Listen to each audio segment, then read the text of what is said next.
Hello दोस्तों, उम्मीद करता हूं आप सभी अच्छे होंगे। बीएमएस आयुर्ज्ञान के यूट्यूब चैनल के आज के इस वीडियो में मैं आप सभी का स्वागत करता हूं। अगर आप हमारे चैनल में नए हैं तो कृपया चैनल को सब्सक्राइब करें और बेल आइकन को दबाएं, जिससे हमारे द्वारा दी गई वीडियो आप तक आसानी से पहुंच सके। साथ ही हमारे टेलीग्राम चैनल से भी जुड़ें, जहाँ आप हमसे बीएमएस की नोट्स, बुक्स आदि पीडीएफ के रूप में प्राप्त कर सकते हैं। आपको हमारे Telegram channel, Facebook ID, Instagram ID की लिंक नीचे डिस्क्रिप्शन में दे दी जाएगी। तो दोस्तों आज ही हमसे जुड़ें। BMS Ayurgyan for BMS notes and study materials. Hello दोस्तों, बीएमएस आयुर्ज्ञान के यूट्यूब चैनल के आज के इस वीडियो में मैं आप सभी का स्वागत करता हूं। आज का हमारा टॉपिक है चरक संहिता के चिकित्सा स्थान का अध्याय 3 यानी कि ज्वर चिकित्सा अध्याय। तो चलिए शुरू करते हैं आज का टॉपिक। सबसे पहले हम बात करेंगे ज्वर के पर्याय की। तो आचार्य चरक ने चरक संहिता चिकित्सा स्थान के तीसरे अध्याय में बताया है, ज्वरो विकारो रोगस्थ व्याधिर आतंका एवं च, यानी कि ज्वर के पर्याय ज्वर, विकार, रोग, व्याधि एवं आतंक हैं। यह है चरक चिकित्सा के तीसरा अध्याय का 11वां श्लोक। अब बात करते हैं ज्वर की प्रकृति के बारे में। तो आचार्य चरक ने बताया है तीसरे अध्याय के 12वें श्लोक में, ज्वर की प्रकृति शारीरिक वात, पित्त, कफ दोष और मानसिक रज तम दोष है, क्योंकि इन शारीरिक और मानसिक दोष से रहित प्राणियों में ज्वर नहीं होता। अब बात करेंगे ज्वर की प्रवृत्ति के बारे में। तो आचार्य चरक ने ज्वर की प्रवृत्ति का उल्लेख श्लोक नंबर 14 में किया है। जैसा कि आचार्य चरक ने बताया है, ज्वर की प्रवृत्ति परिग्रह से होती है। अब आप बात करेंगे ज्वर के प्रभाव के बारे में। तो आचार्य चरक ने बताया है, संताप, सारुचि, तृष्णा, अंग मर्दो, हृदय विधा, ज्वर प्रभावो उन्मादो निदाने च महत्तम, यानी कि संताप, भोजन में अरुचि, प्यास में अधिकता, अंगों में वेदना, हृदय में पीड़ा, यह ज्वर का प्रभाव है। अब हम बात करेंगे ज्वर के पूर्व रूप के बारे में। तो आचार्य चरक ने श्लोक का नंबर 28 और 29 में बताया है, आलस, नेत्रों में आंसू का होना, जमाई, शरीर में गुरुता, क्लम, अग्नि, धूप, वायु, जल से इच्छा दोष, यानी कि कभी अग्नि, धूप, वायु एवं जल की इच्छा करती है, कभी इनसे द्वेष होता है। अन्न का पाचन ना होना, मुख का दुस्वादु होना, बल बड़ की हानि, स्वभाव में परिवर्तन। अब हम बात करेंगे ज्वर के अधिष्ठान की। तो आचार्य चरक ने श्लोक का नंबर 29 में ही बताया है, ज्वर का अधिष्ठान शरीर एवं मन होता है। अब हम बात करेंगे ज्वर का आत्मलक्षण की। तो आचार्य चरक ने श्लोक का नंबर 31 में बताया है कि ज्वर प्रति आत्मलिंगे संतापो दे मानसा, यानी कि ज्वर का जो आत्मलक्षण है वह शरीर एवं मन में संताप होता है। अब हम बात करेंगे ज्वर के भेद की। तो आचार्य चरक ने विधि भेद से ज्वर के 5 प्रकार बताए हैं, यानी कि टोटल 10 प्रकार। तो विधि भेद से अगर बात करें तो शारीरिक और मानसिक ज्वर होता है, सौम्य ज्वर आग्नेय ज्वर होता है, अंतर्वेग ज्वर बहिर्वेग ज्वर होता है, प्राकृत ज्वर विकृत ज्वर होता है, साध एवं असाध ज्वर होता है। अब हम बात करेंगे आचार्य चरक के द्वारा बताए गए दोष के काल, बल, अबल भेद से ज्वर की संख्या के बारे में। तो जिसे हम विषम ज्वर भी कहते हैं, तो वह होते हैं 5 प्रकार के। पहला होता है संतत ज्वर, दूसरा होता है सतत ज्वर, तीसरा होता है अन्य दूषक ज्वर, चौथा होता है तृतीयक ज्वर, 5वां होता है चतुर्थक ज्वर।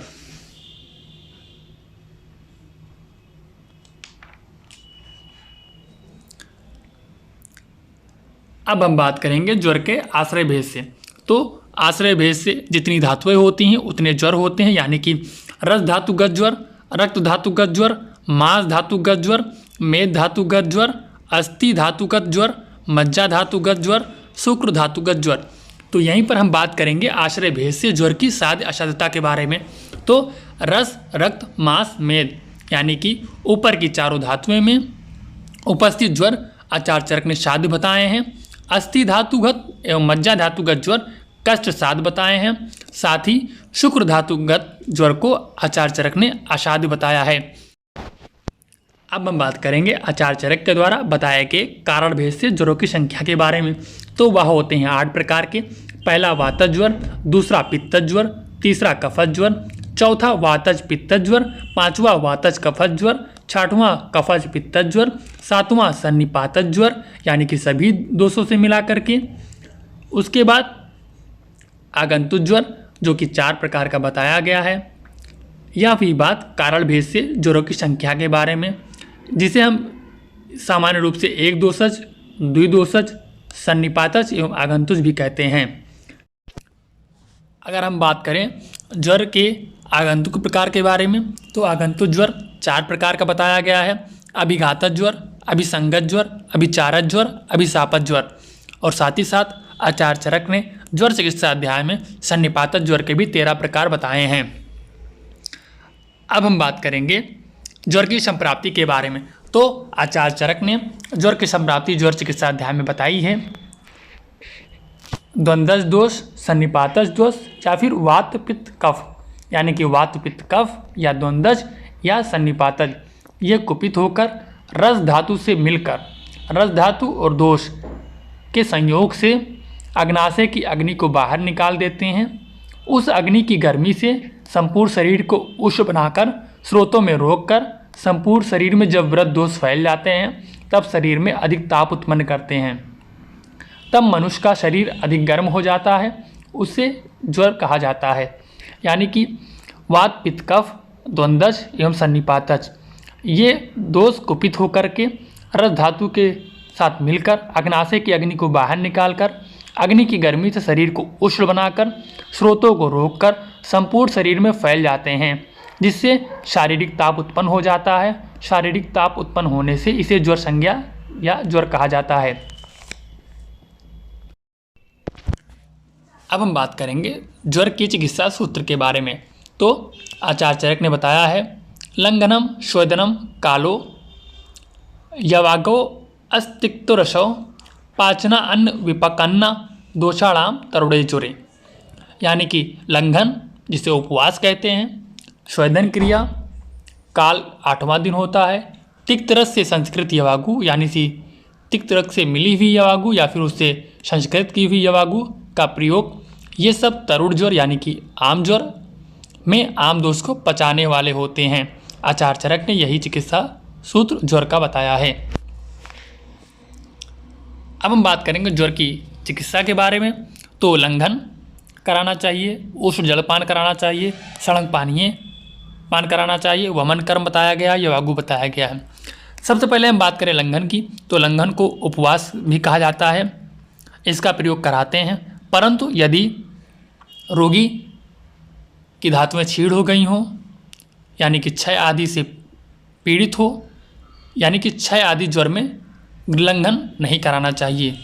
अब बात करते हैं उष्ण जल, तो वात या कफ या वात एवं पित्त में प्यास लगने पर उष्ण जल का पान कराते हैं। अगर हम बात करें षडंग पानीय की, तो यह 6 औषधियों से मिलकर बना होता है। पहला आपका खेत का मोथा, दूसरा पित्त पापड़ा, तीसरा खस, चौथा रक्तचंदन, 5वां सुगंध बाला, 6ठा सोट। इन 6 औषधियों के सिद्ध जल को षडंग पानीय कहते हैं। इसका भी पान आचार्य चरक ने ज्वर की चिकित्सा में बताया है। अब बात करें हम वमन कर्म की, तो वमन सामान्यतः कफ प्रधान दोषों में ही कराया जाता है। तो यहाँ भी ज्वर में भी यदि कफ की प्रधानता हो एवं दोष आमाशय में हो, यानी कि दोष उत्क्लेशित हो, तब वमन कर्म कराना चाहिए। इसका अपवाद है तरुण ज्वर में वमन कर्म नहीं कराना चाहिए, यानी कि तरुण ज्वर में वमन कर्म को कॉन्ट्राइंडिकेटेड माना गया है। अब बात करें यवागु का पान कब कराना है, तो यवागु वमन एवं लंघन के पश्चात अन्न देने के समय पर मंडोर यवागु आदि का पान कराना चाहिए। इसी के साथ आचार्य चरक ने ज्वर में तर्पण कराना, घृत पान कराना, मांस रस एवं लघु आहार एवं विरेचन का भी उल्लेख किया है। अब बात करेंगे तर्पण की, तो ज्वर अवस्था में यदि मुख से रक्त आता हो, यानी कि ऊर्ध्वांग रक्तपित्त हो, साथ साथ ज्वर भी हो, तब तर्पण कराना चाहिए।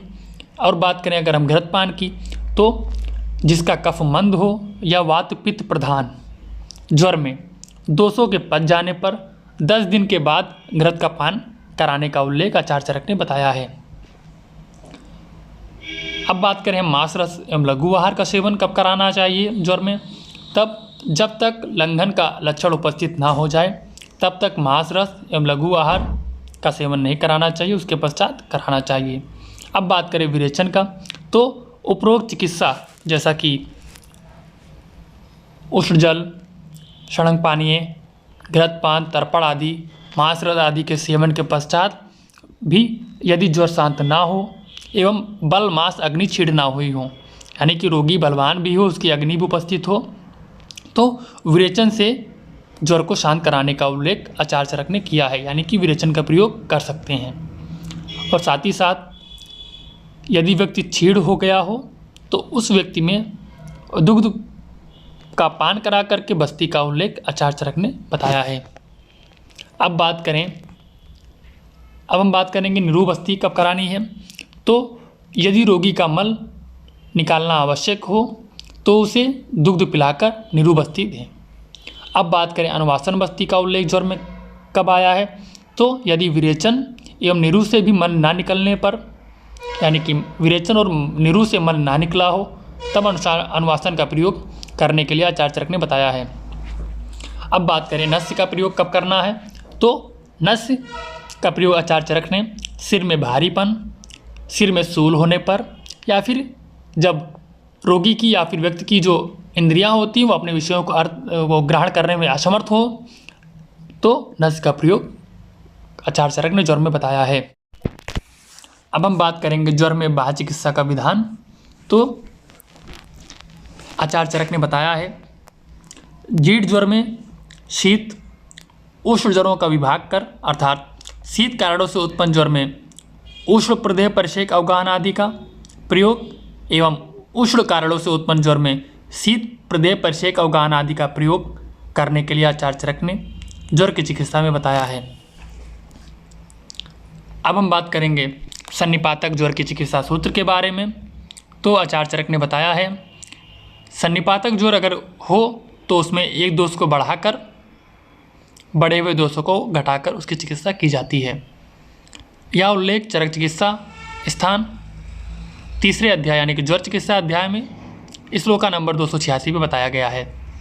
साथ ही अगर बात करें हम धातुगत ज्वर की चिकित्सा के बारे में, तो यदि ज्वर रस धातु में उपस्थित हो तो उसका वमन एवं उपवास करा सकते हैं, उपवास का अर्थ लंघन करा सकते हैं।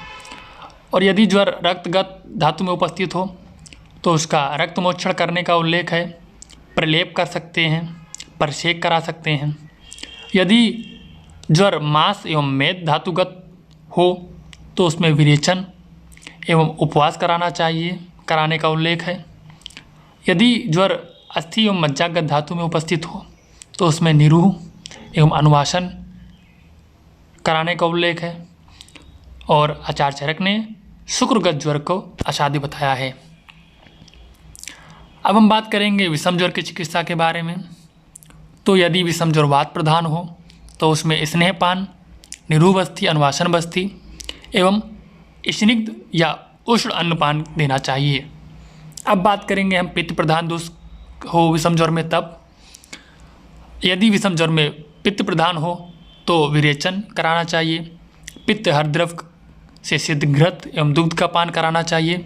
साथ ही साथ तिक्त द्रव्य एवं शीत द्रव्य का प्रयोग आचार्य चरक ने पित्त प्रधान विषम ज्वर में बताया है।